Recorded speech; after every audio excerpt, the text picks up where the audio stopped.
Okay, so we are on chapter 23. Landon, I don't know where you stopped, but did... 155. Oh, so a long time ago. Okay. So, this is going to be a long description. All right, so listen, please. So, recently, Brendan did a video called One Man Band. And in the video, he was going to be each person in the orchestra. Like, he was going to play like a violin, and then play a tuba, and a flute, and a trumpet, whatever. He was going to have like a little video of each instrument, him playing it, and then they're going to put them all together and create this video called One Man Band, where he's every person in the orchestra. Yes. So they get through most of the videos and most of the instruments. Then they get to the tuba. So Brendan gets into this tuba. It's like on his whole body. It's like huge. Like takes up his whole body. It's like one that you... And right as they're about to film it, the two double doors of the music room get kicked open. And Aaron and Bear are there wielding fire extinguishers, like the one over there, the red thing. So they're holding fire extinguishers, and they just cover everyone, which is Kimberly, Brendan, and Joel are in there doing the video. Joel came back. I don't think Chase is off taking a test, so he's not even involved in this. So Aaron and Bear come in, they spray everyone with the fire extinguisher foam. Brendan falls down because he's in the tuba. And then they call for Chase. They say, go get Chase. We need Chase. Like, he can help. So Kimberly runs off and gets Chase, comes back. Chase and Bear play like tug of war with the fire extinguisher. They try to pin it on Chase. They say, great idea, dude. Like, this was an awesome idea, awesome prank. Chase has no idea what's happening. Yeah,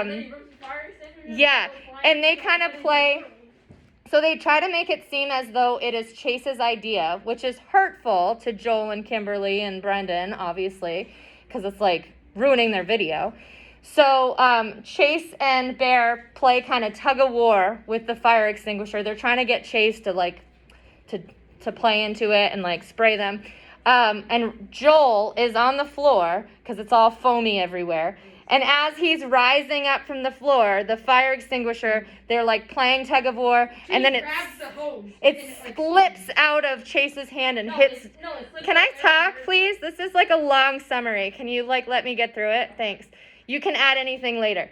So they play tug of war, and it slips out of Chase's hand, hits Joel in the face really hard, which if you got hit in the face with that thing, your whole face would be like black and blue.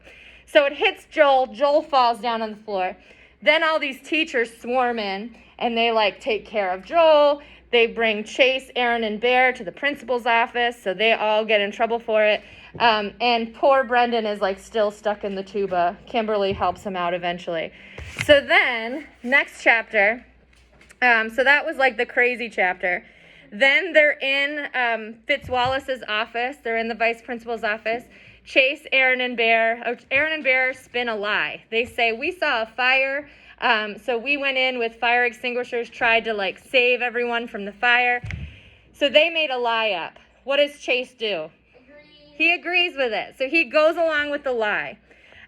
So because he lied, he gets kicked out of the video club.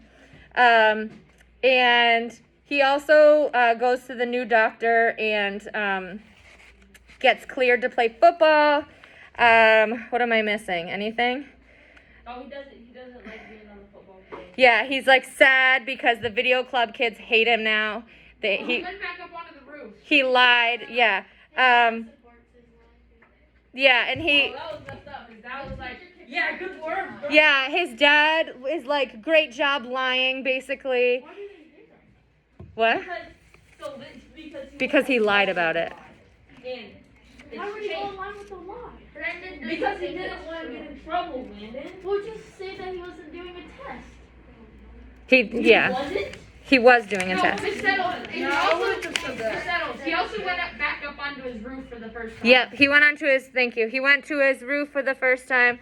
So now, the last chapter that we read, which was 22, Shoshana is like feeling really bad about everything that happened. She hates Chase again. And then Joel. And Joel is like, Joel says like, you know, like Video Club sucks now. What? It's pretty much he said Video Club sucks now. Yeah, he said like Video Club sucks now. I'm not afraid of Chase. Brendan is still questioning whether he like was really had a role in it or not. He's a little bit on both sides. Yeah. Okay. So anyway, that was my 5-minute summary. Just FYI, just so everyone knows, I am filming myself on my phone right now because of the remote kids. So if you have questions, like still talk and raise your hand and stuff. But I am filming myself. You shouldn't have said that because Okay. I'm not gonna like. Well, if you could just like Dish. be cool about it so that I don't have to record again, that'd be awesome. Okay, please don't. So we're on page 184. This is chapter 23. We're going to read 23 and 24 today. So this is back with Chase. At football practice, when everybody else is laboring under a ton of equipment and you're breezing through the drills in shorts and a t-shirt, you're not the most popular guy on the field. So he gets back into it. He is like right back into it. He remembers all of it. Follow along if you're not yet. It's 184. All around me, the gridiron resounds with crunching tackles, oofs, and grunts of pain, but I'm immune to that. Landon, let's focus, please. No contact for the first week of my comeback, middle school rules. My teammates managed to see to it that I suffer just the same. Around the Gatorade bucket, no drink in my hand makes it as far as my mouth. So his buddies on the football team are giving him a hard time. He can't have pads on yet. He has to follow the concussion protocols to get back to fully playing. You can't drink any Gatorade. Yeah, so he can't even get a drink because he'll go to get a drink and his teammates will just come over and slap his hand away. So he can't even drink because they're giving him such a hard time. It's pretty clear the other players have determined that I'm not going to get so much as a sip as long as my special treatment holds up. Every time I've got a full cup, someone manages to jostle my elbow until the contents spill down my legs and into my cleats. It's been going on for 3 days now. I'm borderline dehydrated, and when I walk, my wet pants create squishing noises. Hey, Pink, Coach Davenport calls, referring to the fruit punch color of my lower body. Get out there and catch some passes. So even the coaches are playing into this, kind of bullying. Where am I? Get out there and catch some passes. I have no memory of what practice is supposed to be like, but I don't complain about the treatment and focus on doing my job. I guess playing football is like riding a bicycle. You never really forget how. I run hard, and after a couple of days, the cuts and jukes come back to me. More muscle memory. Top of 185 now. I make a few good grabs, and I can feel the guys' attitudes thawing a little. Nice catch, Captain, Landon tells me with a slap where my shoulder pad would be if I was wearing one. I guess I'm still the captain. I didn't forfeit that by having amnesia.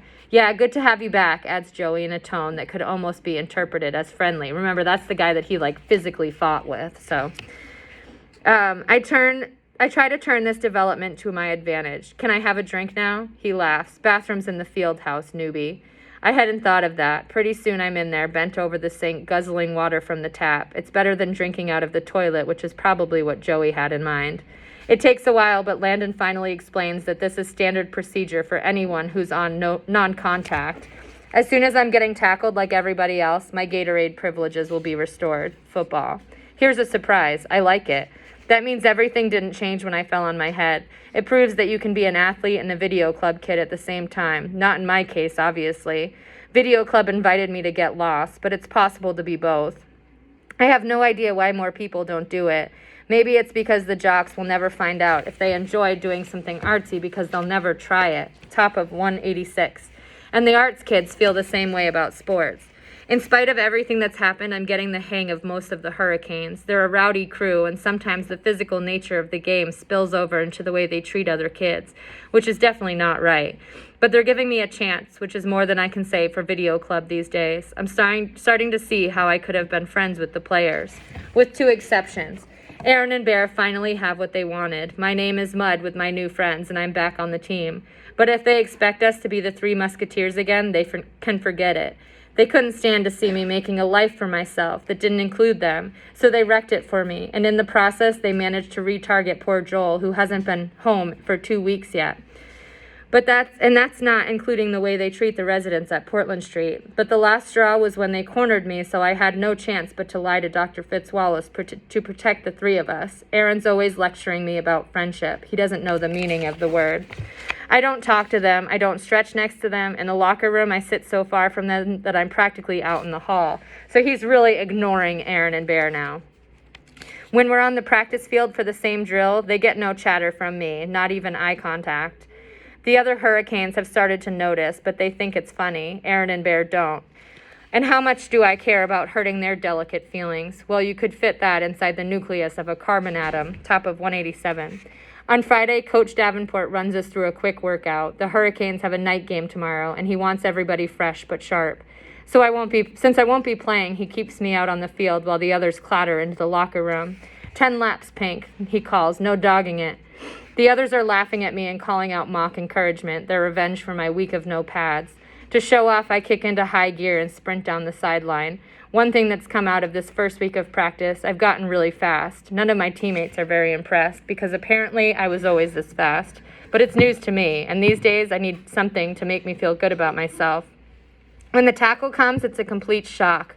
So he has no pads on. This week he's supposed to be like just practicing, kind of like running, working out, no pads on, and then somebody tackles him. So like this isn't fair because he's not protected at all. When the tackle comes, it's a complete shock. 1 second I'm running free, and the next a big body hits me just below the knees, knocking my knees out from under me and sending me hurtling forward. I must somersault because I see a quick panorama of sky and grass. The earth comes up to clobber me. I think I eat some of it. Gasping, I roll over. A helmeted figure is blocking out the sun. Number 57, Bear. Aaron stands beside him, applauding. So Bear comes and like tackles him. No pads. It doesn't even sound like a tackle. It just sounds like a body check. Yeah. But Bear's got pads on. But what's his name? Chase. I just forgot his name for a second. Chase doesn't. So this is like pretty brutal. Where am I? How's that for non-contact? Bear spits. I don't answer. I can't. The wind is totally knocked out of me. I just lay there wheezing. So he's like on the ground like, ugh, like can't even breathe. Oops, he goes on, fake apologetic. I think that might have been contact. It's so confusing with you lately, Ambrose. Top of 188. You're a friend, you're an enemy, you're a teammate, you're a video dork, you've got amnesia. He grabs me by the fabric of my t-shirt and hauls me to my feet. Or maybe you remember more than you let on. I've got no pads on, I choke, finding breath at last. You want to kill me? It could happen, you know, and you'd get more than community service for that. We had to get your attention, man, Aaron informs me solemnly. You've barely said a word to us all week. Don't worry, we won't harm a hair on your little head, Bear adds, not until we get square. Get square? I don't know if I've ever been so mad. Aren't we square yet? All my friends hate my guts because they think I set up what happened in the band room. Aaron grins. It wasn't too hard to convince them either. I guess we're not the only ones who figured out that the new Chase is a phony. What are you talking about? I sputter. You never had any amnesia, Bear accuses harshly. You faked the whole thing. Are you crazy? I demand. What's so fantastic about forgetting your whole life that anybody would fake it? I didn't even know my own mother. Well, for one thing, Bear returns readily, you can act like you have no clue what you owe us. You can act like you have no clue what you owe us. I owe you nothing, I seethe.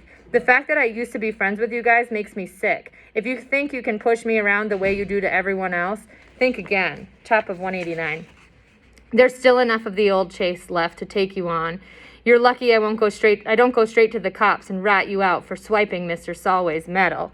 So he just accuses them of taking Mr. Solway's medal.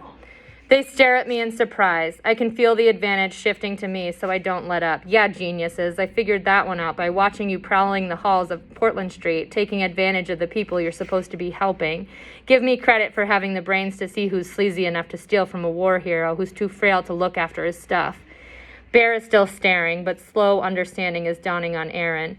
You really do have amnesia, he tells me. Yeah, so? So you don't remember. We didn't jack that medal. You did. So he's like, you guys jacked that medal. And then they're like, no, dude, you're the one who did it. You don't even remember, but you did it. Rage floods through me, and I rear back my fist to take a swing at him. Before I can act, though, the memory flashes in my brain. The triangular case on the dresser flipped open to reveal the gleaming 5-pointed Medal of Honor at the end of its blue star-spangled ribbon. A hand reaches down for it. My hand. So this triggers a memory, and he, sees himself taking the medal.